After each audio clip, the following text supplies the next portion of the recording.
அரசியல் கட்சிகளும் இணைந்துதான் அந்த தமிழ் பொது வேட்பாளரை நாங்கள் முன்வைத்தோம். ஆனால் அடுத்து ஒரு நாடாளுமன்ற தேர்தல் வந்த பொழுது அந்த தேர்தலை சிவில் சமூகமும் அரசியல் கட்சிகளுமாக ஒன்றிணைந்து எதிர்கொள்வதற்கான உபாயங்களை பற்றி நாங்கள் சிந்திக்கவில்லை. அதில் ஒரு நீங்கள் பொது வேட்பாளரை நிறுத்தி ஒருவரை அடையாளம் காட்டினீர்கள். அவர் ஒரு கொள்கை சித்தாந்தத்தை பேசினார். அதன் பின்னர் அந்த பொது வேட்பாளர் தமிழரசு கட்சிக்காக மட்டக்களப்பில் பிரச்சாரம் செய்தார்.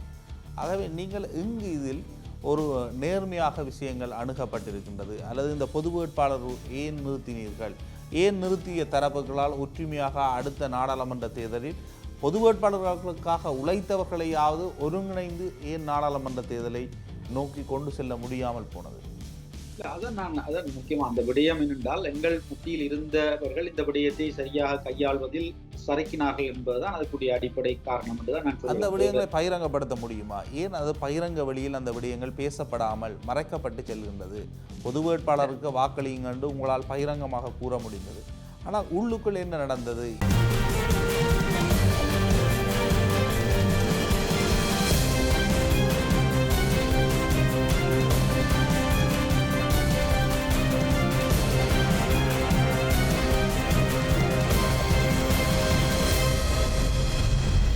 வணக்கம், இது களம், மாற்றத்துக்கான குரல்.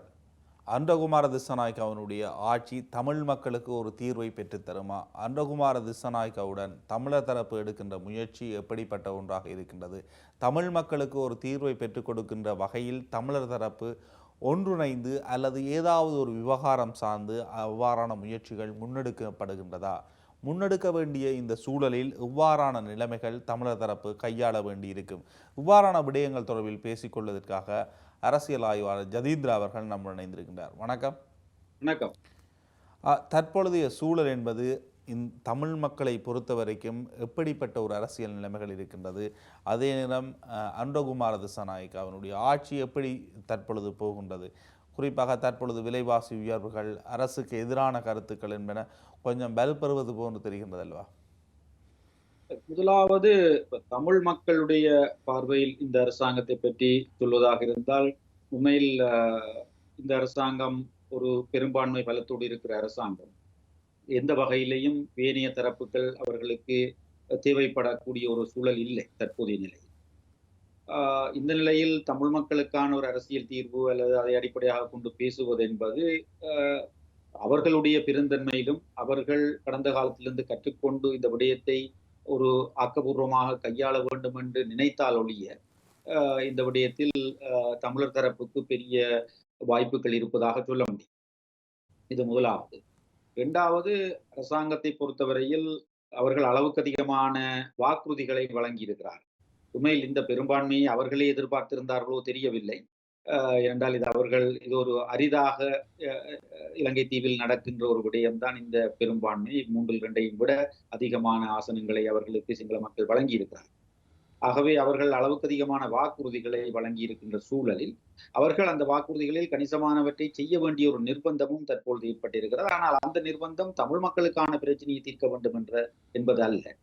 அடிப்படையாக சிங்கள மக்கள் அவர்களை ஆதரித்திருப்பது, அவர்களை இந்த இடத்துக்கு கொண்டு வந்திருப்பது, ஏற்கனவே இந்த இலங்கை தீவை ஆட்சி செய்த சிங்கள மக்கள் நம்பிய அந்த கட்சிகள் சிங்கள மக்களுடைய நம்பிக்கைக்கு பாத்திரமாக கடந்த காலத்தில் செயற்படவில்லை. அதன் காரணமாகத்தான் நாட்டில் இவ்வளவு மோசமான ஒரு பொருளாதார நெருக்கடி ஏற்பட்டது.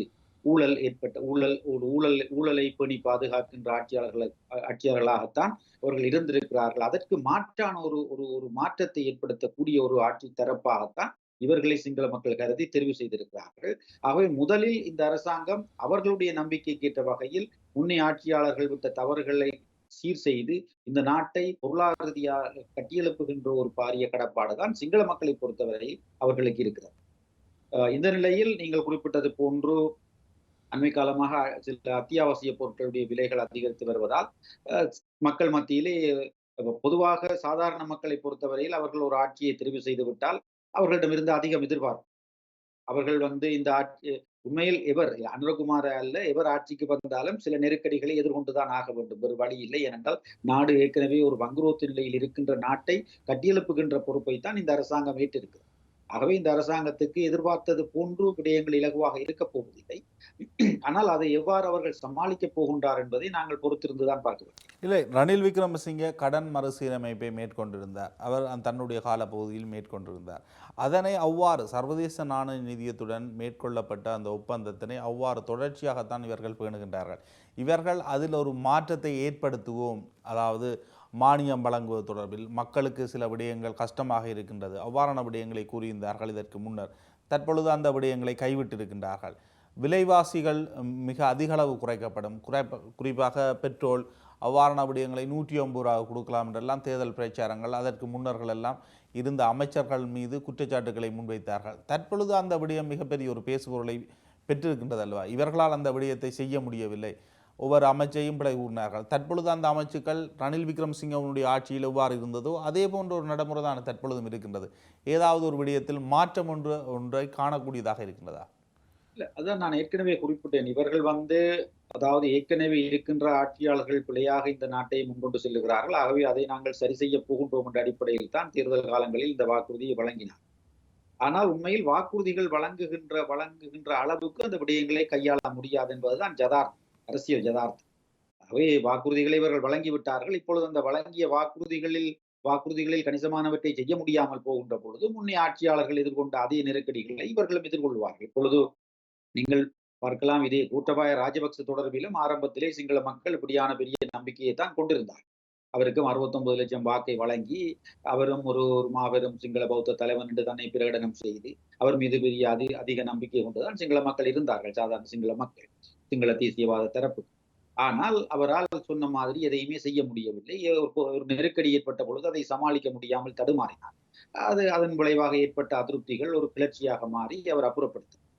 இப்பொழுது இவர்கள் கோட்டாபய போன்று அல்ல. அவர்கள் கோட்டாபய போன்று ஒரு ஒரு ஒரு எதேச்சாதிகார அணுகுமுறையில் ஆட்சியை நடத்துகின்ற ஒரு தோற்றத்தை இவர்கள் காண்பிக்கவில்லை. இவர்கள் பல்வேறு தரப்புகளோடு இணைந்து பயணிக்கின்ற ஒரு தோற்றப்பாட்டை தான் காண்பிக்கிறார்கள். எதிர்த்தரப்புகளோடு எல்லோருடன் இணைந்து நாங்கள் நாட்டை கட்டியெழுப்புவோம், இனவாதத்தை கடந்து எல்லாம் சிந்திப்போம் என்ற ஒரு சில விடயங்களை வலியுறுத்தித்தான் அவர்கள் அந்த விடயங்களை முன்னெடுக்க பார்க்கின்றார்கள். ஆனாலும் நாடு எதிர்கொண்டிருக்கின்ற இந்த பாரிய பொருளாதார நெருக்கடியிலிருந்து அவ்வளவு இலகுவாக அண்மை காலத்தில் இவர்களால் இந்த நாட்டை மக்கள், சாதாரண மக்கள் எதிர்பார்ப்பது போன்று அப்படி அதிசயங்களை செய்துவிட முடியாது. அதை அன்றகுமாரவே சொல்லி இருக்கிறார். அவருடைய முதலாவது உரையிலேயே அவர் சொல்லி இருக்கிறார், நான் மெஜிக் செய்கின்ற ஆள் அல்ல என்று அவரே சொல்லி இருக்கிறார். ஆகவே அவரிடமிருந்து பெரிய எதையும் பெருசாக எதிர்பார்க்கின்ற பொழுது இந்த ஏமாற்றங்கள் ஏற்படும். ஆனால் ஊழல்வாதிகளுக்கு எதிரான நடவடிக்கை என்றெல்லாம் கூறப்பட்டது. அவ்வாறான மிகப்பெரிய எந்த ஒரு நடவடிக்கைகளும் எடுக்கப்பட்டதாக தெரியவில்லையே. அதுவும் ஒரு முக்கியமான விடயம். அவர்கள் இந்த தேர்தல் கால பிரச்சாரங்களின் பொழுது, ஜனாதிபதி தேர்தல் பிறகு நாடாளுமன்ற தேர்தல் காலத்தின் பொழுது அவர்கள் முக்கியமாக முன்வைத்த விடயம் இந்த ஊழல்கள். ஏற்கனவே இருந்தவர்கள் நாட்டை கொள்ளையடித்தவர்கள் என்ற ஒரு கருத்தை தான் அவர்கள் சிங்கள மக்கள் முன்வைத்தார்கள். அதே போன்று தமிழ் மக்கள் மத்தியிலும் அது ஒரு கவர்ச்சிகரமான வாதமாக இருந்தது. அது ஒரு ஊழலற்ற ஒரு நாட்டை கட்டியெழுப்ப போகிறோம். ஆனால் இப்பொழுது நாங்கள் பேசிக் கொண்டிருக்கின்ற பொழுது இன்றைக்கு அமெரிக்க ராஜாங்க திணைக்களம் 2 பேரை பிளாக் லிஸ்ட் பண்ணி இருக்கிறது ஊழல் சம்பந்தமாக. ஸ்ரீலங்கன் ஏர்லைன்ஸினுடைய முன்னாள் தலைவர் மற்றும் ரஷ்யாவுக்கான தூதுவராக இருந்த ராஜபக்சவின் கூட்டாளி ஒருவருக்கும் அதாவது விமான கொள்வனவு மற்றும் வேறு சில விடயங்களில் ஊழல் லஞ்சம் கொடுத்ததாக அந்த அடிப்படையில் அவர்கள் அமெரிக்காவுக்குள் உள்நுழைய முடியாதவர்களாக தடை விதிக்கப்பட்டது. இப்பொழுது இதெல்லாம் அன்றகுமார திசாநாயக்க அரசாங்கத்துக்கு ஒரு சவால். இவர்களை உடனடியாக இப்பொழுது அமெரிக்க ராஜாங்க திணைக்களம் அவர்களிடம் ஆதாரங்கள் இருக்கின்ற காரணத்தினால் தான் அவர்களை ஊழல் குற்றச்சாட்டின் அடிப்படையில் அமெரிக்காவுக்குள் நுழைய முடியாத தரப்பாக அறிவித்தது. இந்த நிலையில் அவர்கள் மீது உடனடியாக சட்ட நடவடிக்கை எடுத்து அதை அடிப்படையாக கொண்ட ஆவணங்களை ஆராய்ந்து நடவடிக்கை எடுக்க வேண்டிய ஒரு கடப்பாடு இப்பொழுது அன்றகுமார திசாநாயக்க அரசாங்கத்துக்கு இருக்கின்றது. அதே போன்று ஏற்கனவே பல்வேறு தரப்புகள் மீது பல குற்றச்சாட்டுகள் உண்டு. அந்த குற்றச்சாட்டுகளை எல்லாம் இவர்கள் சுமத்தி இருக்கிறார்கள் என்ற இவர்கள் பொதுவாகவே இவர்களுடைய நாடாளுமன்ற உரைகளே அவ்வாறான சில விடயங்களை வெளிப்படுத்தி இருக்கின்றது. இவர்கள் அதிகம் அந்த நாடாளுமன்றத்தில் அதிகம் மற்றவர்களுடைய பிழைகளைத்தான் சுட்டிக்காட்டுகின்றவர்கள். பொதுவாக அவருடைய அரசியலே அதுதான். ஆகவே இப்பொழுது அவர்களிடம் ஆட்சி இருக்கிறது. அந்த குற்றச்சாட்டப்பட்ட நபர்கள் எல்லாம் இந்த நாட்டில் இருக்கிறார்கள். அவர்கள் மீது ஒழுக்காற்று நடவடிக்கைகளை எடுத்து அவர்கள் செய்த பல தவறுகளை ஆதாரபூர்வமாக வெளிக்கொண்டு வந்து மக்கள் முன்னால் அம்பலப்படுத்தி அவர்களுடைய சொத்துக்களை பறிமுதல் செய்கின்ற வேலையை இவர் செய்ய வேண்டும். அதை செய்ய தவறுகின்ற பொழுது இவர்களும் 10ஓட 11 ஆக போகக்கூடிய வாய்ப்பு தான் ஆனால் இருக்கு. ஆனால் ஆட்சிக்கு வந்து மிக நீண்ட காலமாகிறதல்வா? ஒரு குறிப்பிட்ட காலத்தை கடந்திருக்கிறார்கள். ஒரு அல்லது இருவர் மீது கூட அவ்வாறான நடவடிக்கைகள் எடுக்கப்படவில்லை அல்லவா? இப்பொழுது கட்சி அதிகாரத்துக்கு வந்திருந்தாலும் நாங்கள் இன்னும் ஒரு ஒரு ஒரு 6 மாதம் அவர்களை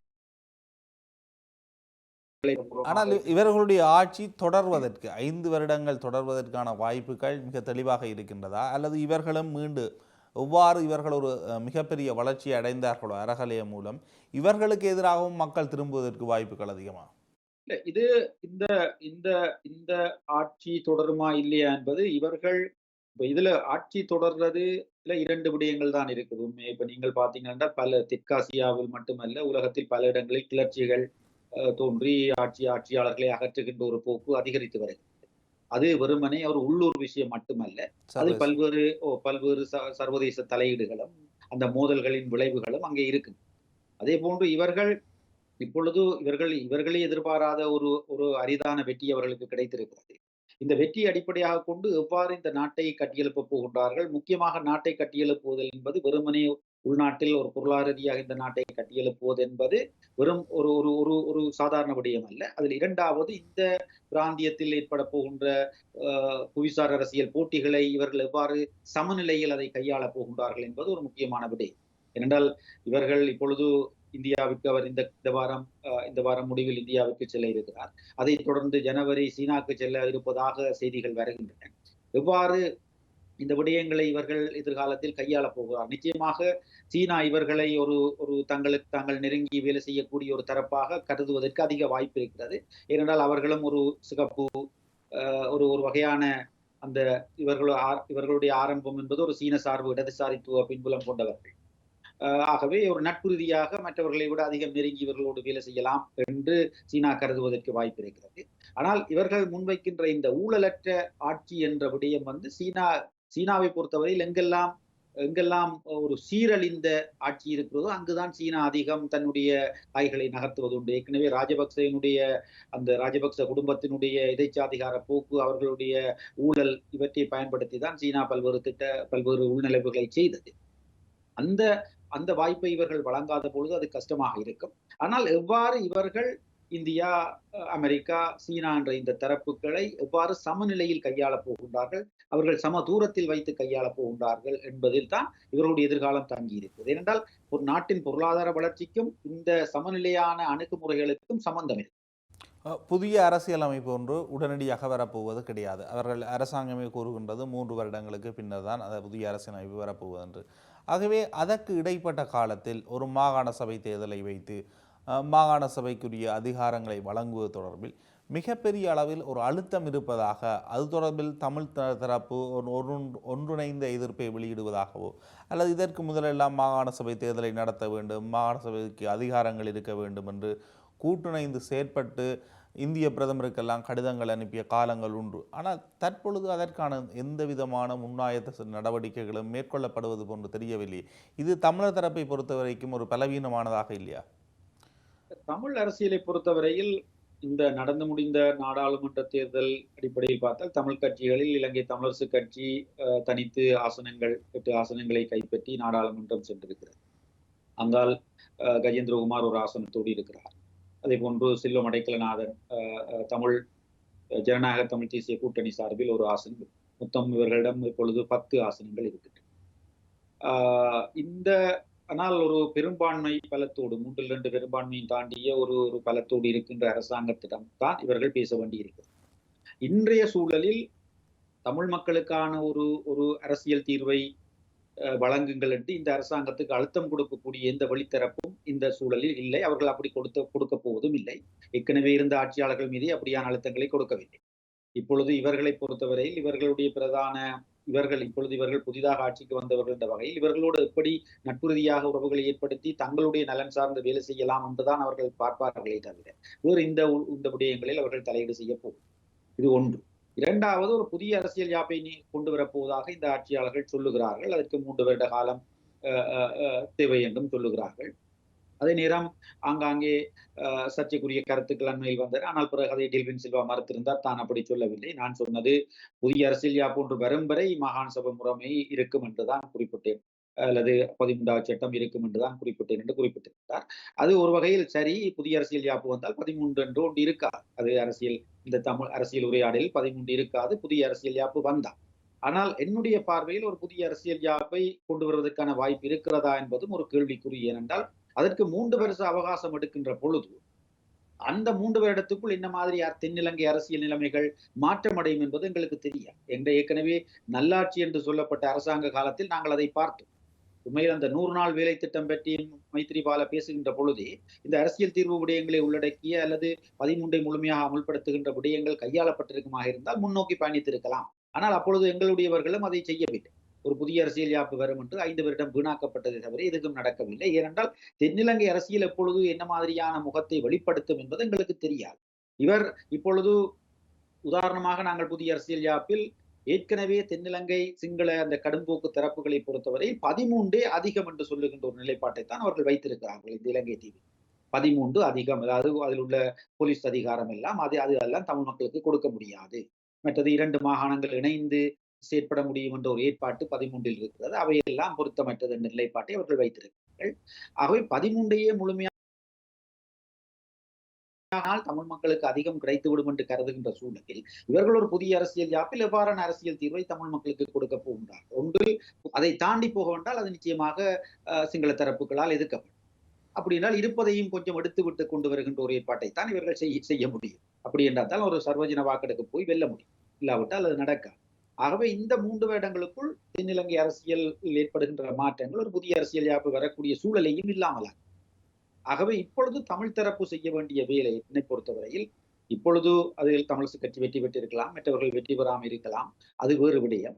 இது தேர்தலில் வெல்லுவது தோற்பது என்பது அது நிரந்தரமானது இல்லை. வெல்லுபவர் தோற்கலாம், தோற்பவர் வெல்லலாம். அது வேறு விடயம்.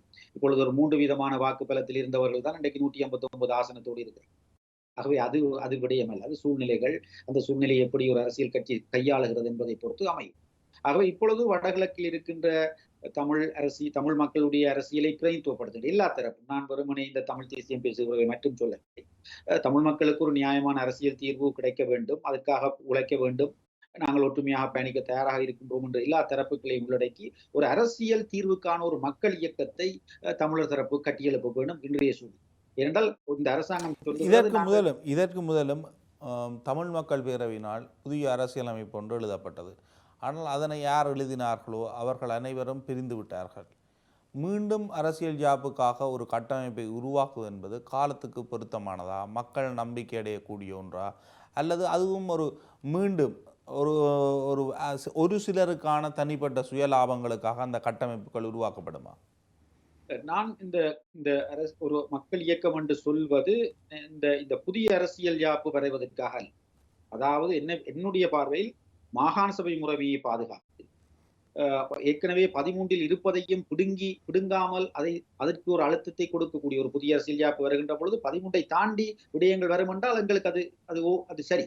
ஆனால் இருப்பதையும் பிடுங்கப் போகின்ற ஒரு சூழல் தான் நடக்கப் போகின்றது என்றால் அதை தடுப்பதற்கு ஒரு அழுத்தங்களை கொடுப்பதற்கு தமிழ் மக்கள் மத்தியிலிருந்து குரல்கள் வர வேண்டும். தமிழ் மக்கள் மத்தியிலிருந்து அந்த அரசியல் குரல்கள் ஒலிக்க வேண்டும். அந்த அடிப்படையில் தான் நாங்கள் ஒரு வெளித்தரப்புகளோடு கூட பேசலாம். வெளித்தரப்புகளோடு நாங்கள் பேசினால் அவர்கள் திரும்ப சொல்லலாம், உங்களோட மக்கள் மத்தியிலிருந்தே அப்படி ஒரு அரசியல் இந்த 13 பற்றியோ மாகாண சபை முறையை பாதுகாப்பதை பற்றியோ யாரும் பேசவில்லை. குறை எண்ணத்துக்கு எங்களிடம் வருகிறீர்கள் என்று அவர்கள் கேட்டார். ஆகவே புதிய அரசியல் யாப்பு எப்ப வருகிறதோ அது வரட்டும். அதை பற்றி நாங்கள் இப்பொழுது அலட்டிக் கொள்ள தேவையில்லை. முதலாவது நாங்கள் இப்பொழுது வடகிழக்கில் இருந்து தமிழ் கட்சிகள் எல்லாம் ஒன்றுபட்டு இனிய குறிப்பாக இந்த விடயத்தோடு உடன்பாடு உள்ளவர்கள் எல்லாம் ஒன்றிணைந்து முதலாவது செய்ய வேண்டியது மாகாண சபை தேர்தலை விரைவாக நடத்தி சுயாதீனமாக இந்த மாகாண சபைகள் இயங்குவதற்கான சூழலை ஏற்படுத்துங்கள் என்று இந்த அரசாங்கத்தை நோக்கி குரல்களை முன்வைக்கும்.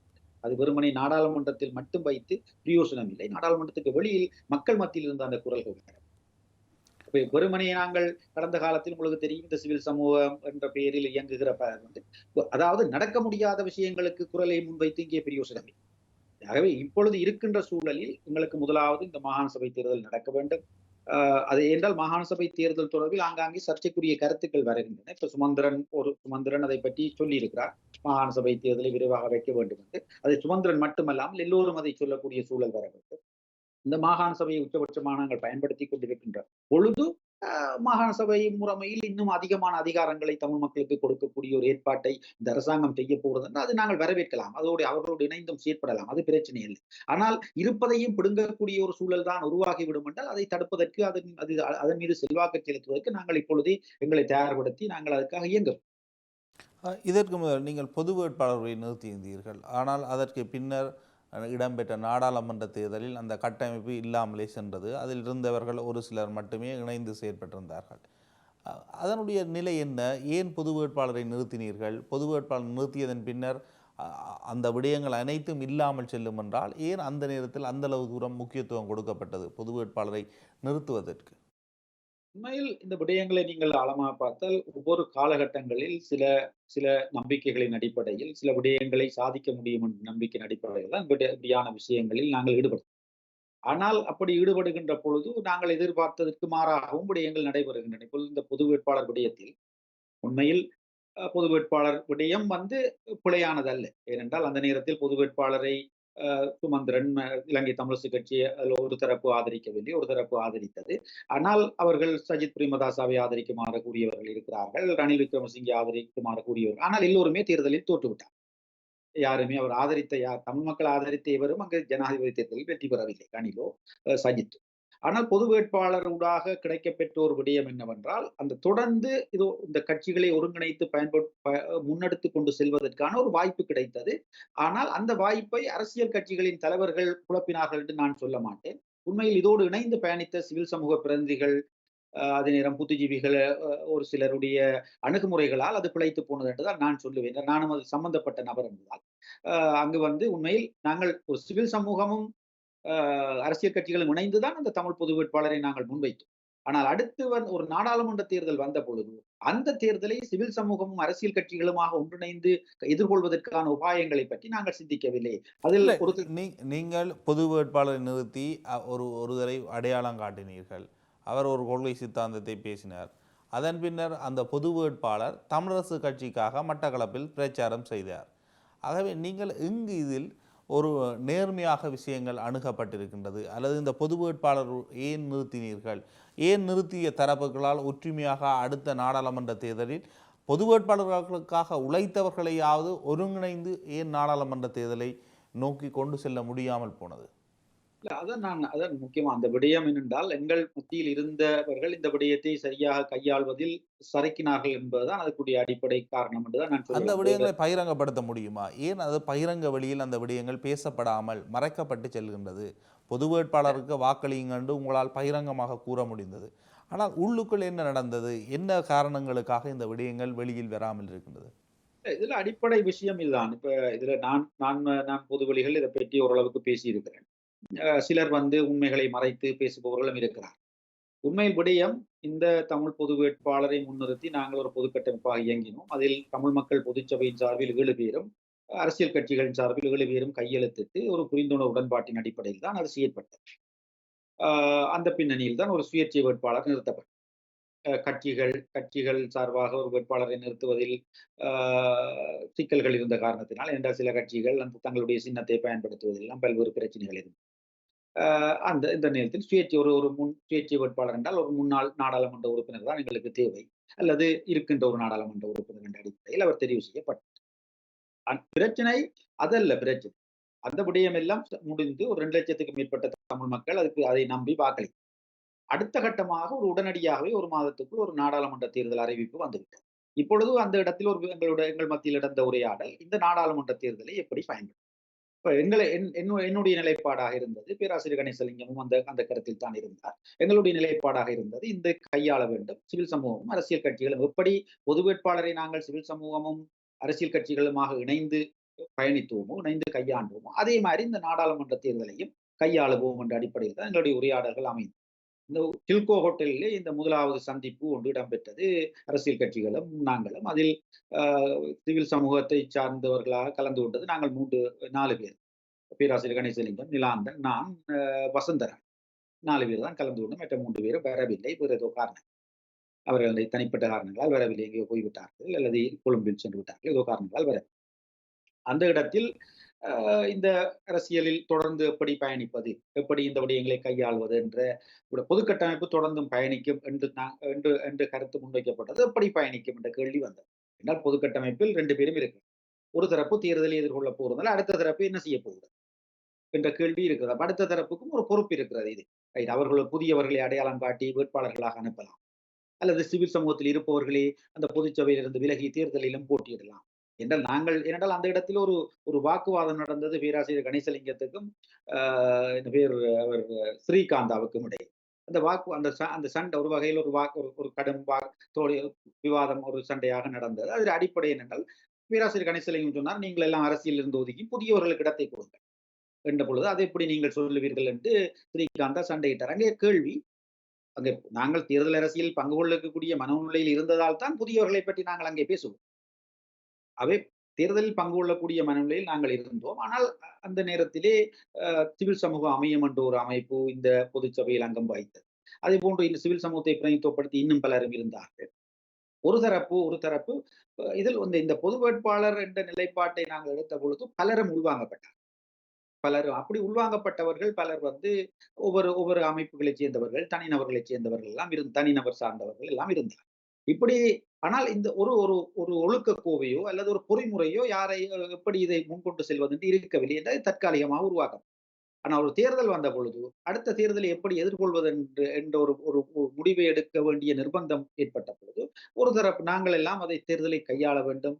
இந்த இந்த இந்த பொது கட்டமைப்பை நாங்கள் இப்படியே கொண்டு சென்று எப்படி ஒரு தமிழ் தேசிய கூட்டமைப்பு இயங்கியதோ அதே போன்று இதை நாடாளுமன்ற தேர்தலில் சிவில் சமூகமும் அரசியல் கட்சிகளும் இணைந்து இந்த தேர்தலை எதிர்கொள்வோம். சிவில் சமூகம் சார்பில் புதியவர்களை அடையாளம் காட்டி புதிய தலைமுறை பலரை அரசியலுக்கு கொண்டு வருவோம் என்ற கருத்தை நாங்கள் சொன்னோம். அதில் ஒரு சிலர் அதுக்கு உடன்படாமல் அது தேவையில்லை, பொது கட்டமைப்பே தேவையில்லை என்ற ஒரு கருத்தை முன்வைத்ததால் தான் இதில் விரிசல் ஏற்பட்டு சிவில் சமூகம் இருந்தால் மட்டும்தான் தாங்கள் இந்த பொது கட்டமைப்பில் தொடர்ந்தும் பயணிப்போம் என்ற அடிப்படையில் விக்னேஸ்வரனும் ஐங்கரநேசனும் அதிலிருந்து விலகிவிட்டார். என்றால் அவர்கள் குத்து விளக்கு சின்னத்திலோ அல்லது இவர்களோடு மட்டுமிணைந்து வர விரும்பவில்லை. அவர்கள் சிவில் சமூகத்தோடு எப்படி பொது வேட்பாளர் விடயத்தில் சிவில் சமூகத்தோடு இணைந்திருந்தோமோ அதே போன்றுதான் இந்த நாடாளுமன்ற தேர்தலிலும் இணைந்திருக்க நாங்கள் விரும்புகிறோம் என்பது அவர்களுடைய நிலைப்பாடாக இருந்தது. நாங்கள் அதை வரவேற்றோம். அப்படித்தான் பயணிக்க வேண்டும் என்று சொன்னோம். ஆனால் அதில் நிலாந்தன் போன்றவர்கள் அதற்கு ஒரு ஒரு உறுதியான நிலைப்பாட்டை அதில் எடுக்கவில்லை. அதே போன்று நான் ஏற்கனவே சொன்ன தமிழ் சிவில் சமூகத்தைச் சேர்ந்தவர்களும் அமையத்தைச் சேர்ந்தவர்களும் அதுக்கு ஆதரவாக நிலைப்பாட்டை கொண்டிருக்கவில்லை. இப்படி வாக்குவாதப்பட்டு நாட்கள் நகர்ந்து கொண்டிருந்தது. ஒவ்வொரு விதமான கருத்தை வெளியில் சொல்லிக் கொண்டிருந்தார்கள். இந்த நிலையில் தேர்தல் அடிப்படையில் சிந்திக்கின்ற அரசியல் கட்சிகள் எங்களோடு சேர்ந்து விவாதித்துக் கொண்டிருக்க அவர்களுக்கு நேரம் இருக்கவில்லை. அவர்களுடைய பாட்டில் வேட்புமனுவை தாக்கல் செய்து தேர்தலை எதிர்கொண்டார். இதுதான் நடந்தது. ஆனால் அப்படி என்றால் சிவில் தரப்புகள் என்று சொல்லப்படுகின்றவர்கள் இனியொரு முயற்சி எடுக்கப்படுகின்ற பொழுது அதன் மீது நம்பிக்கை கொள்ள முடியுமா? என்னை பொறுத்தவரையில் வெளிப்படையாக சொல்வதானால் இந்த பொது வேட்பாளரை முன்னெடுத்த இந்த சிவில் சமூக அணியை நம்பி நீ யாரும் போகக்கூடாது. போனால் அவர்கள் நடுரோட்டில் தான் இருக்க வேண்டியது. ஆகவே இந்த தரப்பு இவ்வாறான ஒரு நிலைப்பாட்டை எடுக்கின்றது என்ற விடயத்தை வைத்துவிட்டு இதற்கான நிதி எங்கிருந்து வந்தது, இதுவரைக்கும் அது தொடர்பில் கணக்கு காட்டப்படவில்லை போன்ற பல்வேறு விடயங்கள் இன்னும் ஒரு விமர்சனத்தையும் உருவாக்குகின்றது அல்லவா பொது வேட்பாளர் விவகாரத்தை தொடர்ந்து? இது என்னென்றால் அடிப்படை என்னென்றால் இப்ப தேர்தல் பணிமனை ஒன்று யாழ்ப்பாணத்தில் இயங்கியது. அந்த பணிமனை தான் இந்த விடயங்கள் எல்லாம் கையாண்டு. அது நேரம் உண்மையில் இதுல ஒரு பிரச்சனை என்னென்றால் பொது கட்டமைப்பு என்றால் 14 பேர் கொண்டது பொது கட்டமைப்பு. இப்பொழுது பொது கட்டமைப்பு அந்த தேர்தல் நாடாளுமன்ற தேர்தலுடைய செயலிழந்து விட்டது. இப்பொழுது அந்த பொது கட்டமைப்பில் அரசியல் கட்சிகள் எங்கோ இருக்கின்றன, அதில் பங்கு கொண்டவர்கள் எங்கோ இருக்கிறார்கள். தமிழ் மக்கள் பொதுச்சபை என்பதும் அதுவும் ஒரு செயலற்ற நிலைக்கு சென்று விட்டது. அதில் இருக்கின்ற பலர் இந்த குரூப்களில் இருந்தவர்களும் விலகி சென்று விட்டார். இப்பொழுது இந்த விடயத்துக்கு ஒட்டுமொத்தமாக எல்லோரும் தான் பொறுப்பெடுக்க வேண்டியது. ஆனால் பொறுப்பெடுக்கிற ஒருவரும் சந்தித்து ஒரு இடத்தில் இருந்து பேசுவதற்கு முடியாத ஒரு சூழல். அந்த பொது வேட்பாளர் விடயம் நீங்கள் ஏற்கனவே சொன்னீர்கள். அதாவது அவர் பொது வேட்பாளராக நின்றவர் கடந்த தேர்தலிலே இலங்கை தமிழரசு கட்சிக்காக மட்டக்களப்பிலே பிரச்சாரம் செய்கிறார். அதுதான் உண்மை. அவர் அந்த தேர்தல் முடிய அவருடைய பாட்டில் அவர் உண்மையில் பொது வேட்பாளர் என்ற விடயம் ஒரு பேசுபொருளாக்கப்பட்டு பலர் தனிப்பட்ட லாபங்களை பெற்று அதனை கடந்து மக்கள் ஏமாற்றப்பட்டிருக்கின்றார்கள். அதனை கடந்து அதனால் இதையும் சாதிக்க முடியவில்லை. மிகப்பெரிய ஒரு செய்திகளாக எல்லாம் வெளிவந்தது. பல கூட்டங்கள் இடம்பெற்றது.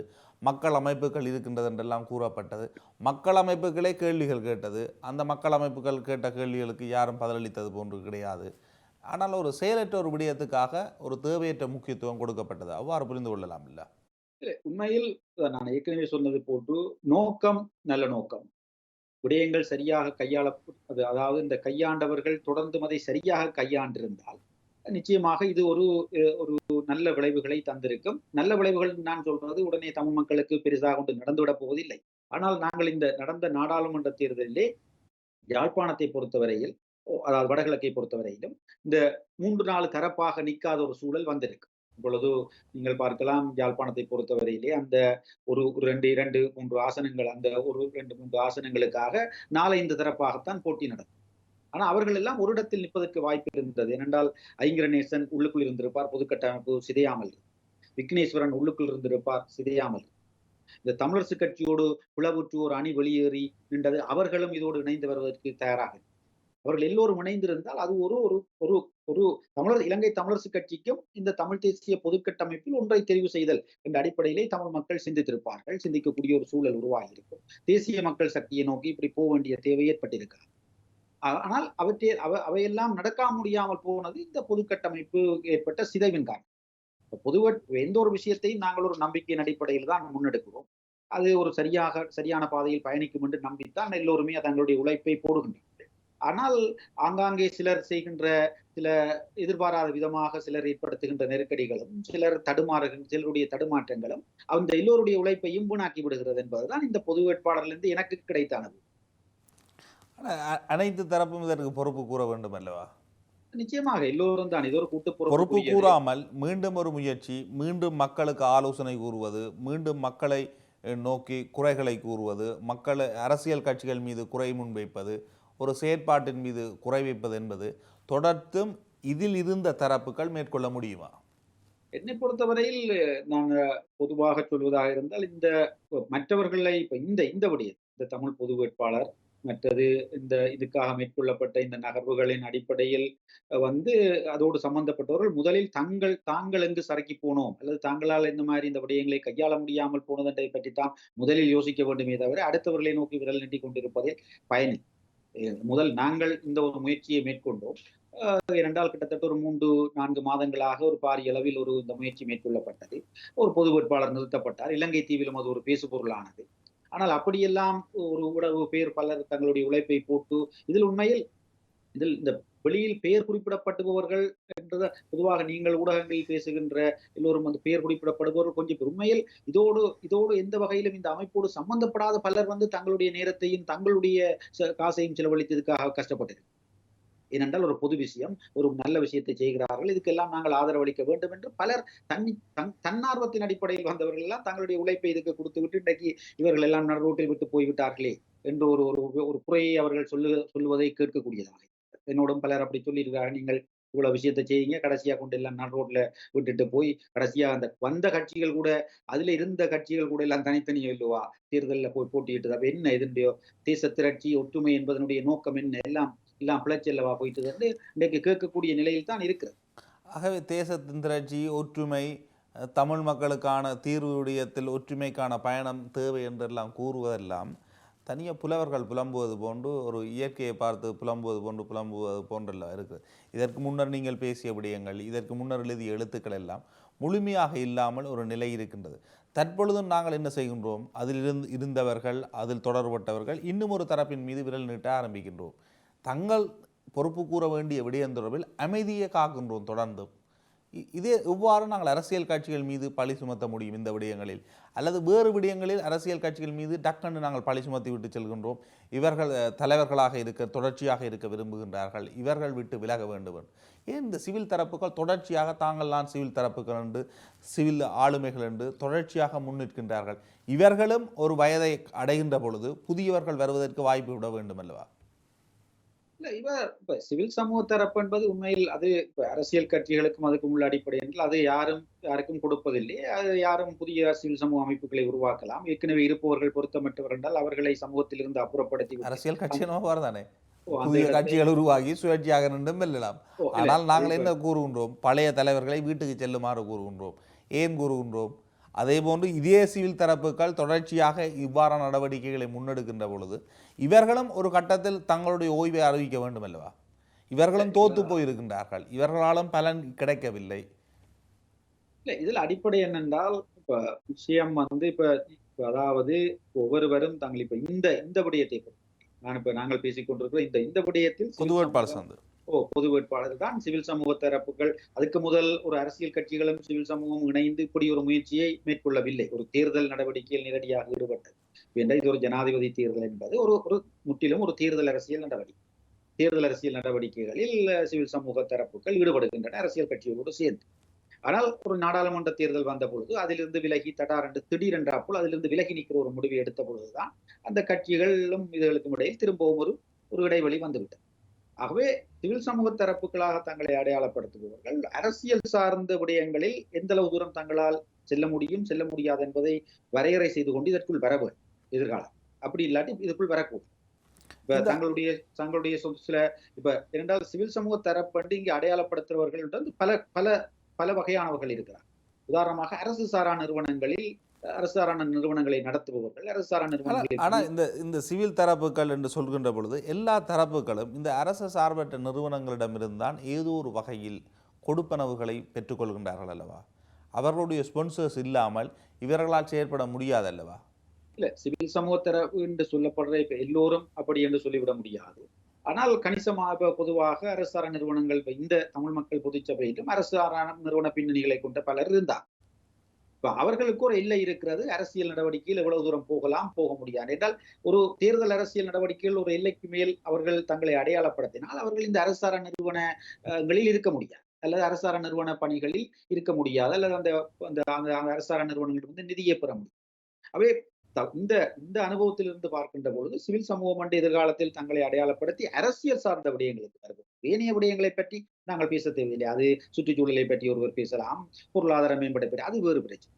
ஆனால் அரசியல் சார்ந்த ஒரு விடயத்தில் கட்சிகளை ஒற்றுமைப்படுத்துவது, கட்சிகளை ஒற்றுமைப்படுத்தி ஒரு விடயத்தை செய்ய முற்படுவதாக தங்களை அடையாளப்படுத்தி முன்வருபவர்கள் அதற்காக 100% தங்களை அர்ப்பணிக்கக்கூடியவர்களாக இருக்க வேண்டும். அங்கு வந்து தங்களுடைய நலன்கள் பாதிக்கப்படுமோ, இதில் தொடர்ந்து பயணித்தால் சிக்கல் வருமோ என்று குழப்பங்களை ஏற்படுத்தினால் அவர்கள் அந்த மாதிரி ஆட்களால் ஏனையவர்களுடைய உழைப்பும் வீணாகிறது என்பதுதான் இந்த இதில் கிடைத்திருக்கிற அனுபவம். எதிர்காலத்தில் ஏனைய தரப்பும் அந்த விடயத்துக்கு ஒத்து செல்கின்றார்கள் என்றால் ஒட்டுமொத்தமாக மக்கள் தான் ஏமாற்றப்பட்டிருக்கின்றார்கள். இல்ல இதில் வந்து மக்களுக்கு நான் தேவையற்ற ஒரு நம்பிக்கை கொடுக்கப்படுகிறது அல்லவா? இல்ல இதில் வந்து அதாவது நான் ஏற்கனவே சொல்றேன் இப்ப மக்கள் வந்து ஒரு அதாவது நாங்கள் பல்வேறு காலகட்டங்களில் பல்வேறு விடயங்களை செய்கிறோம் ஏனென்றால் சில விடயங்களை முன்னெடுக்க வேண்டும் என்பதற்காக. ஆனால் இவர்களால் எந்த பலனும் இல்லை. இவர்கள் ஒரு முயற்சியை முன்னெடுத்தால் கடைசி வரைக்கும் அதற்காக உழைக்க மாட்டார்கள் என்று தெரிந்து விடுகிறது. இவர்கள் பல சந்தர்ப்பங்களில் இவ்வாறான முயற்சிகளை எடுத்திருக்கின்றார்கள். மீண்டும் அதே தரப்பு ஒரு குறுகிய தரப்பு தான் தொடர்ச்சியாக இவ்வாறான விடயங்களை தொடர்ச்சியாக முன்னெடுக்கின்றார்கள். ஆகவே அந்த தரப்பினரிடம் இருந்து இவ்வாறான ஒரு அடுத்த கட்டத்தை நாங்கள் எதிர்பார்க்க முடியும். மீண்டும் இவர்கள் கட்சிகளை ஒன்றிணைக்கின்றோம் என்று இனி வருகின்ற காலங்களில் அவ்வாறான முயற்சிகள் முன்னெடுக்கப்படலாம் இல்லையா? இவர்கள் இப்ப என்னை பொறுத்தவரையில் இந்த விடயங்களில் ஈடுபட்டவர்கள் இதில் வந்து உறுதியாக நின்றவர்கள் சிலர் நான் ஏற்கனவே சொன்னது போன்று உறுதியாக உறுதியற்றிருந்தவர்கள். நின்றவர்கள் பொதுமக்களுக்கு கூறியிருக்க வேண்டும். யார் யாரினால் இந்த பிரச்சனை இடம்பெற்றது, இதற்கு முழு பொறுப்பும் இவர்கள்தான் குழப்பினார்கள் என்று. மற்ற கட்சிகள் மீது அல்லது வேறு அரசியல் நிலைப்பாடு கொண்டவர்கள் மீது விமர்சனங்களை முன்வைத்தவர்கள் இருக்கின்றார்கள். அப்படியான விமர்சனங்களை இந்த கட்டமைப்புகள் இருந்து கொண்டு இந்த கட்டமைப்புக்கு எதிராக முன்வைக்கக்கூடிய அளவில் தற்பொழுது சூழ்நிலை இல்லை அல்லவா? அனைவரும் அவ்வாறு செய்திருந்தால் மக்களுக்கு ஒரு தெளிவு கிடைத்திருக்கும். ஓகே, ஒரு நல்ல முயற்சி முன்னெடுக்கப்பட்டது. ஆனால் அந்த முயற்சியில் சில பிரச்சனைகளை ஏற்படுத்தினால் அவர்களை வெளியில் விட்டு மற்றவர்கள் ஒன்றிணைந்து அந்த முயற்சியை தொடர்ச்சியாக கொண்டு சென்றிருக்க முடியுமே. அதில் தான் அந்த பிரச்சனை என்னென்றால் ஒரு விடயத்தை முன்னெடுக்கின்ற ஒரு ஆரம்ப கருத்தாக்கள் என்று இருப்பவர்கள் ஒரு சிலர் வந்து உறுதியான நிலைப்பாடுகளுக்கு ஒத்துழைக்காத பொழுது வெளியிலிருந்து வருகின்ற பலர் வந்து இதை ஹைஜாக் பண்ணக்கூடிய ஒரு ஒரு சூழல் தான் பொதுவாக அமைப்புகளை உருவாகுது. இங்கு மட்டுமல்ல பல இடங்கள் இங்கும் அந்த பிரச்சனை தான் நடந்தது. அதாவது உறுதியாக இந்த விடயத்தை முன்னெடுக்க வேண்டும் என்பது ஒரு சிறுபான்மை தரப்பாகி இது தேவையில்லை, இதை விடுவோம், அது அது அவர்களுடைய தனிப்பட்ட விஷயம். அரசியல் கட்சிகள் வெற்றி பெறுவது தோல்வியடைவது அவர்களுடைய பிரச்சனை. அது நாங்கள் பொது வேட்பாளர்களுக்காக வந்த நாங்கள் அது ஒரு பொது விஷயம். இது அந்தந்த குறிப்பிட்ட கட்சி தங்களுடைய வேட்பாளரை நிறுத்தி வெல்லப் போகிறது, தோற்கப் போகிறது. அதுக்குள் நாங்களே போக வேண்டும் என்ற கருத்தை முன்வைத்து, அதை அதை அதுக்கு லொபி செய்து, அதை ஒரு பெரும்பான்மை தரப்பாக மாற்றுகின்ற பொழுது, இதை உறுதியாக முன்னெடுக்க முடியும் என்று நம்பியவர்கள் அ ஓரங்கட்டப்படுகிறார். அப்படித்தான் அந்த விடயம் நடந்தது. அதனால் தான் ஒரு கட்டத்துக்கு மேல் அதை முன்னெடுக்க முடியாமல் இருந்தது. அதனுடைய விளைவு இந்த தேர்தலிலே தெளிவாக பிரதிபலித்தது. எல்லாரும் ஒவ்வொரு பக்கமாக நின்று கடைசியாக யாழ்ப்பாணத்திலே இலங்கை தமிழரசுக் கட்சி உட்பட எல்லோருமே தோல்வியைத்தான் தழுவியிருக்கிறார். இதனை கடந்து நினைவேந்தல் என்ற விடயத்தில் அரசாங்கம் நினைவேந்தலை அனுமதித்ததா இல்லையா என்ற ஒரு விடயம் இருக்கின்றது. நினைவேந்தல் மேற்கொள்ளப்பட்டது, எனினும் சிலர் பயங்கரவாத தடுப்புச் சட்டத்தின் கீழ் கைது செய்யப்பட்டிருக்கின்றார்கள், சிலர் மீது விசாரணைகள் தொடர்கின்றது. ஆகவே இந்த விடயத்தை அரசு இரட்டை நிலைப்பாட்டை வெளிப்படுத்துகின்றதா? ஒப்பீட்டு அடிப்படையில் இந்த இந்த முறை நடந்த நினைவேந்தல் ஒப்பீட்டு அடிப்படையில் பெரிய அளவு தடைகள், இடையூறுகள் இன்றி நடந்ததாகத்தான் நான் கருதுகிறேன். ஆனால் அதற்கு பின்னர் தென்னிலங்கையில் சில மாற்றங்கள் ஏற்பட்டு சில கருத்துக்கள் முன்வைக்கப்பட்டதன் பின்னர் இந்த கைது நடவடிக்கைகள் இடம்பெறுகின்றது. அவ்வாறு புரிந்து கொள்ளலாமா? அந்த கருத்துக்கள் நிச்சயமாக வரும். அதற்கு அரசாங்கத்தில் இருந்தவர்களே அதுக்கு பதிலும் அளித்தார்கள். நாங்கள் பதிலளிப்பதை விட அவர்களே வெளிநாட்டு அமைச்சர் மற்றும் ஏனையவர்கள் அதற்கு பதிலளித்தார்கள். அது அவர்களுக்கு அந்த உரிமை இருக்கிறது. அது ஆகவே அது ஒரு இனவாத நடவடிக்கை அல்ல என்று அவர்களே பதிலளித்தார்கள். ஆனால் சில சில சின்னங்கள், அதாவது தடை செய்யப்பட்டிருக்கின்ற பிரபாகரனுடைய புகைப்படம், அப்படியான விஷயங்கள் அல்லது விடுதலை புலிகளுடைய சின்னங்களை அடையாளப்படுத்துவது போன்ற விடயங்கள் செய்தால் அவர்கள் கைது செய்யப்படுவார் என்று ஏற்கனவே பாதுகாப்பு அமைச்சு அறிவித்திருக்கிறது. இதுதான் கடந்த கால நடைமுறையும் இதுதான் அல்லவா? இல்ல, நினைவேந்தலை முழுமையாக தடை செய்து எந்த அரசாங்கமும் உத்தரவுகள் பிறப்பிப்பது கிடையாது. நேரடியாக பயங்கரவாதிகளை நினைவு கூறுகின்றீர்கள் என்ற அடிப்படையில் தான் அவர்களுடைய முதலாவது கருத்துக்களே அமைவதுண்டு. அந்த அடிப்படையில் தான் இதனை பார்க்க வேண்டும் அல்லவாமல் நினைவேந்த முழுமையாக விட்டார்கள் என்று கூற முடியுமா? ஜேவிபி ஒரு காலத்தில் பயங்கரவாதிகளாக தடை செய்யப்பட்டு பயங்கரவாத தடை சட்டத்தினால் கைது செய்யப்பட்டவர். அவர்கள் தற்பொழுது நினைவு கூற முடிகிறது அவர்களுடைய தலைவர்களை, அவர்களுடைய தலைவர்களுடைய பெயர்களை கூறி. ஆனால் இங்கு அவ்வாறு நிலைமை இல்லை என்பது எவ்வாறு புரிந்து கொள்வது? நினைவேந்தல் இதுல அடிப்படை என்னென்றால், இதுல இந்த நினைவேந்தலை எவ்வாறு வரையறைப்பது என்பதில் தான் விடயம் இருக்கிறது. நினைவேந்தல், அதாவது இந்த இறுதி யுத்தத்தின் பொழுதோ அதற்கு முன்னரோ தங்களுடைய பிள்ளைகளை, உறவுகளை இழந்து போனவர்கள் அதனை நினைவு கூறுதல் என்பது அவர்களுடைய உரிமை. அது அங்கீகரிக்கப்பட வேண்டும் என்பது. இரண்டாவது, விடுதலை புலிகள் சம்பந்தப்பட்ட விடயங்கள் முன்னிலைப்படுத்தி ஒன்றை செய்யலாம் என்றால் அது இன்னொரு விடயம். அது ஒரு வேறு. இரண்டையும் ஒன்றாக்க கூடாது. மற்றது, நீங்கள் சொன்னது போன்று ஜேவிபி ஒரு காலத்திலே தென்னிலங்கையில் கிளர்ச்சி நடவடிக்கையில் ஈடுபட்டு பல ஆயுத வன்முறைகளில் ஈடுபட்டு பலருடைய கொலைகளுக்கும் காரணமான ஒரு அமைப்பு தான். ஆனால் அது பிறகு 90களுக்கு பின்னர் ஒரு ஜனநாயக அரசியல் ஈடுபட்டு தன்னை ஒரு கட்சியாக பலப்படுத்தி இன்றைக்கு அதிகாரத்தை கைப்பற்றியது. அது வேறு. ஆனால் இந்த விடயத்தில் இலங்கை பாதுகாப்பு அமைச்சு இப்படியான சில நடைமுறைகளை அறிவிக்கின்றது என்றால், ஒன்று, நாங்கள் அதை அனுசரித்துத்தான் போக வேண்டும். அதன் பிறகு பிரபாகரன் புகைப்படத்தை போட்ட பின்னர் எங்களை கைது செய்து விட்டார் என்று சொல்லுவதில் அர்த்தம் இல்லை. அது ஏற்கனவே அறிவிக்கப்பட்டது. ஆனால் நாங்கள் பொதுவாக மக்கள் இறந்த தினத்தை நினைவு கூறவில்லை இல்லையா? தனியே தமிழில் விடுதலை புலிகளுடைய நினைவு தினத்தை தான் மாவீரர் நாள் என்பது. ஆகவே அனைவருக்கும் அது தெரியும் அல்லவா? நாங்கள் ஒரு இரட்டை நிலைப்பாட்டை அரசு எடுப்பது போன்று எடுக்க முடியுமா? இல்ல, பிரச்சனை என்னென்றால், இப்ப அது முள்ளிவாய்க்கால் நினைவு தினம் இல்லையே, அது நேரடியாக தமிழீழ விடுதலை புலிகளுடைய நினைவு நாள் தானே அது. அது சரி. ஆனால் பிரச்சனை என்னென்றால், அந்த இடங்களிலே தங்களுடைய பிள்ளைகளுக்காகத்தான் அந்த பிள்ளைகளை இழந்தவர்கள் போகிறார். அதுதான் அடிப்படை. அது விடுதலை புலிகள் இருக்கின்ற பொழுது விடுதலை புலிகளால் தான் அது ஒழுங்குபடுத்தப்பட்டது. இப்பொழுது அது பொது அமைப்புகளால் அல்லது முன்னாள் போராளி அமைப்புகளால் அது ஒழுங்குபடுத்தப்படுகிறது. பெற்றோர்கள் அங்கே செல்லுகிறார்கள், உறவினர்கள் செல்லுகிறார்கள். ஆனால் அரசாங்கத்தினுடைய அறிவுறுத்தல் என்னென்றால், விடுதலை புலிகளுடைய அடையாளங்களை பயன்படுத்த முடியாது, நீங்கள் உங்களுடைய இறந்தவர்களை நினைவு கூறலாம், பிரச்சனை இல்லை என்ற ஒரு நிலைப்பாட்டை அரசாங்கம் எடுத்திருக்கு. ஆனால் அவர்களுக்கு எதிராக பயங்கரவாத தடை சட்டத்தை இல்லை அரசாங்கம் பயன்படுத்துகின்றது. பயங்கரவாத தடை சட்டத்தை பயன்படுத்த மாட்டோம், இனி வருகின்ற பயங்கரவாத தடை சட்டம் நீக்கப்பட வேண்டும் எல்லாம் கடந்த காலங்களில் கூறிய கட்சி அல்லவா ஜேவிபி? நிச்சயமாக அது அந்த பயங்கரவாத தடை சட்டம் நீக்கப்பட வேண்டும் என்றுதான் எங்களுடைய தரப்பும் தொடர்ந்து கூறி வருகின்றது. வெளிநாட்டு வெளித்தரப்புகளும் அதை சொல்லுகின்றன. நீங்கள் சர்வதேச நியமங்களுக்கு ஏற்ற மாதிரி ஒரு பயங்கரவாதம் தொடர்பான சட்ட வரையறைகளை உள்ளடக்கி அதை ஒரு குறிப்பிட்ட சமூகத்தை நோக்கியோ அல்லது குறிப்பிட்ட தரப்பை நோக்கியோ பயன்படுத்தாத வகையில் அது மாற்றியமைக்கப்பட வேண்டும் என்ற கருத்து சொல்லப்படுகிறது. அதை அவர்கள் செய்வதாக சொல்லி இருக்கிறார்கள். இதுவரை செய்யவில்லை. பார்ப்போம், அவர்கள் செய்வார்கள். அவர்களுடைய ஆட்சி காலத்திலாவது அது நடக்கின்றதா? ஏனென்றால் இப்பொழுது நாங்கள் ஏற்கனவே பல ஆட்சியாளர்களை பார்த்து விட்டோம். இப்போ உதாரணமாக ராஜபக்ச இருக்கின்ற பொழுது அந்த துயிலும் இல்லங்களுக்கு போக முடியாத ஒரு சூழல் இருந்தது. அவர்கள் ராணுவ அதை எடுத்து ராணுவ ஓ முகாம்கள் வந்தது, துயிலும் ஓ இல்லங்கள் உடைக்கப்பட்டதெல்லாம் அவருடைய காலத்தில். உடைக்கப்பட்டது, இடித்து தரமட்டமாக்கினார்கள். பிறகு நல்லாட்சி அரசாங்கம் என்று சொல்லப்பட்ட காலத்திலே அதில் பல கொஞ்சம் அதில் ரிலாக்ஸ் பண்ணி அதில் பல விட்டுக் முன்னுக்கு கொடுப்புகள் நின்று நினைவேந்த எல்லாம் விட்டிருந்தார்கள். செய்யப்பட்டார்கள். பிறகு கோட்டபாய வந்த பொழுதும் ரணில் ஏற்படுத்திய அந்த அந்த இடைவெளியை ஒரேயடியாக முடக்காமல் ஆங்காங்கே சில கட்டுப்பாடுகளை விதித்து சில தடைகளை ஏற்படுத்தி அது நடந்தது. இப்பொழுது இவர்கள் ஒரு இனவாதத்தை கடந்து நாங்கள் செயற்பட போகின்றோம் என்று சொல்லுகின்ற ஒரு ஆட்சியை முன்னெடுக்கப் போவதாக சொல்லி இருக்கிறார்கள். பார்ப்போம் இவர்கள் எதிர்காலத்தில். இப்பொழுது இந்த முறை ஒப்பீட்டு அடிப்படையில் சில விடயங்கள் இந்த பொழுதார்மா நீங்கள் திருவோணமலை எல்லாம் எடுத்தால் கடந்த வருடம் திருவோணமலையிலே நினைவுகூர போது பல்வேறு பிரச்சனைகள் ஏற்பட்டது. அங்கே போக முடியாமலும் போனது. ரோட்டில் நின்று வீதிகளில் நின்றெல்லாம் அவர்கள் விளக்கேற்றினார். ஆனால் இந்த முறை போலீசார் ஒரு தடையும் ஏற்படுத்தவில்லை, பிரச்சனையும் கொடுக்க. ஒப்பீட்டளவில் ஒரு மாற்றம் இருக்கின்றது. ஒப்பீட்டளவில் ஒரு சில அன்றகுமார திசாநாயக்க இம்முறை இந்தியாவுக்கு செல்கின்றார். இது வளமையாக ஜனாதிபதியானதன் பின்னர் இந்திய பயணம் என்பது வளமையான ஒரு விடயம். ஆனால் இந்த முறை எவ்வாறான விடயங்கள் முக்கியத்துவம் பெறும் என்று நீங்கள் நினைக்கின்றீர்கள்? இதில் என்னை பொறுத்தவரையில் முக்கியமாக ஏற்கனவே செய்து கொள்ளப்பட்ட உடன்பாடுகள் தொடர்பில் அவர்கள் கரிசனை கொள்வார்கள். இதில் ஏற்கனவே ரணிலை சொல்லியிருக்கிறார். நான் ஏற்கனவே மோடி அவர்களோடு ஏற்படுத்தி கொண்ட சில விடயங்களை எல்லாம் அன்றகுமார் அரசாங்கம் முன்னெடுக்க வேண்டும்.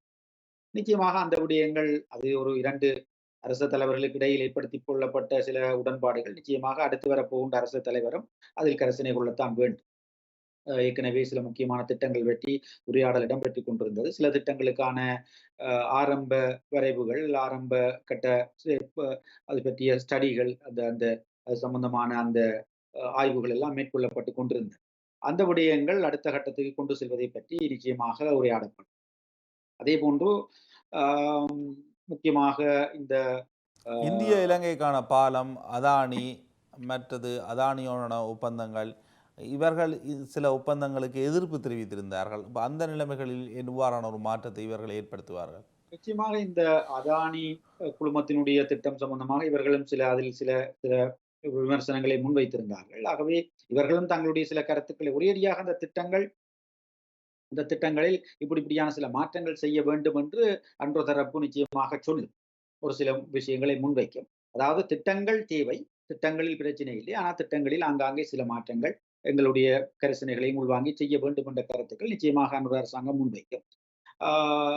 அதே போன்று நிச்சயமாக இந்த அரசியல் தீர்வு விடயங்கள் பற்றியும் நிச்சயமாக அரசியலமைப்பின் 13 மாகாண சபை தேர்தல் இந்த விடயங்களும் நிச்சயமாக அங்கு ஓரளவுக்கு கருத்தில் எடுக்கப்படும். பேசப்படும். வளமை போன்று அந்த விடயங்களும் பேசப்படும். ஆகவே நிச்சயமாக இந்த விடயங்கள் பேசப்படும். அதாவது இந்தியாவுக்கும் இலங்கைக்குமான உறவை ஒரு சுமூகமான முறையில் கொண்டு செல்வதை பற்றிய உரையாடல்கள் நிச்சயம் நடக்கும்.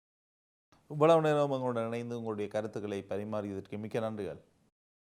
நன்றி, வாய்ப்புக்கு நன்றி. மீண்டும் ஒரு முறை சந்திப்போம். இவ்வளவு நேரம் இந்த நேர்காணலை பார்த்து கொண்டிருக்கிற உங்களுக்கு நன்றி, வணக்கம்.